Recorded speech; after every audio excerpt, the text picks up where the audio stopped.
juntos novamente para seguirmos com o estudo do livro Como Vivem os Espíritos, de Antônio Fernandes Rodrigues.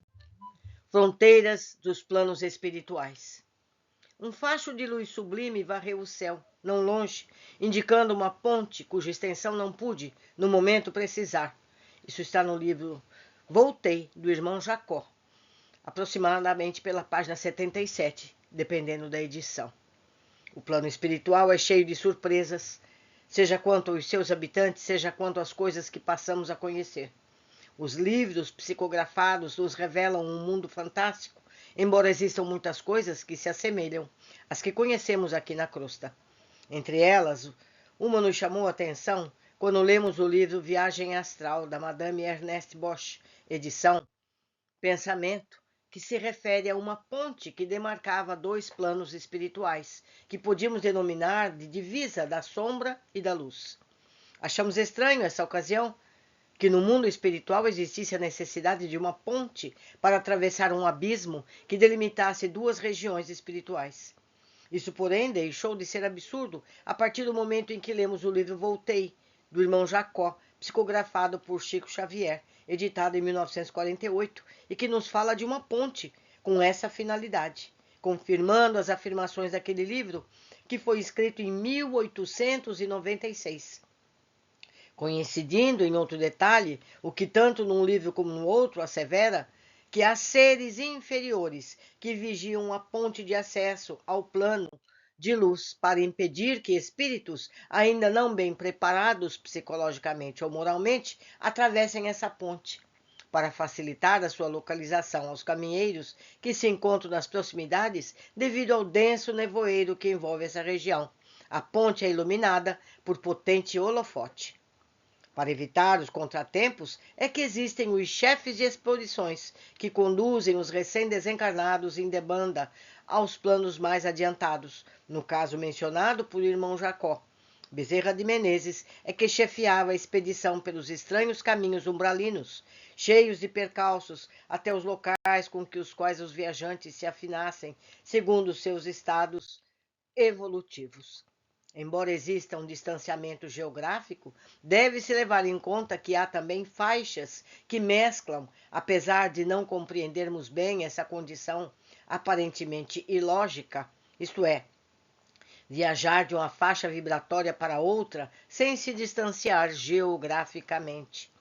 Como a existência das regiões umbralinas se deve à nossa inferioridade, porque projetamos no espaço as criações mentais enfermiças e desequilibrantes, é natural que as ondas purgatoriais se encontrem próximas da Terra.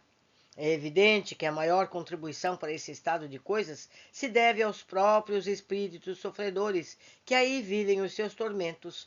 Quanto à questão das faixas que se sobrepõem umas às outras, devem ser entendidas em dois sentidos: em distanciamento e em outras dimensões vibratórias que nos escapam à compreensão. Por enquanto, em breve vamos entender tudo isso. André Luiz nos fala que os espíritos utilizam-se de caminhos diferentes em suas viagens entre as esferas superiores e a terra que habitamos, dependendo das conveniências, seja para o estudo desses locais, rapidez ou por necessidades outras, como nos casos das caravanas dos recém-libertos da carne ou de socorro aos quais se encontram nos umbrais. É por isso que muitas vezes André Luiz fala de espíritos superiores que atendem às evocações instantaneamente. Quando se trata de caravanas socorristas que adentram as regiões mais densas do umbral, inclusive a abismal, subcrostral, ou seja, abaixo da nossa terra conhecida, os caravaneiros contam com animais, veículos e até pássaros devoradores de miasmas, expelidos pelos espíritos inferiores. Nas cidades como o nosso lar, os espíritos utilizam-se de aeróbus, ou seja, um veículo, nome das naves aéreas, bem como a levitação. Vemos, portanto, que é exemplo do que acontece aqui na crosta, aqui na Terra, em que temos vias pavimentadas, picadas nas florestas, lá também existem facilidades como a levitação, ou obstáculos de todos os tipos imagináveis. Que possamos exercitar cada vez mais o nosso poder mental, que é o motor que nos fará levitar mais facilmente, seja nos planos espirituais mais densos ou mais sutis, a fim de não venhamos a causar tanto trabalho aos nossos mentores quando fizermos a nossa grande viagem ao deixar o corpo carnal.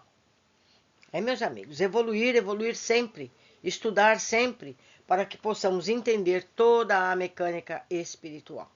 Por hoje ficamos aqui, meditem sobre tudo isso e busquem os livros aqui citados. Isso tudo nos ajuda muito. Esses livros todos estão gravados aqui no canal. Até breve!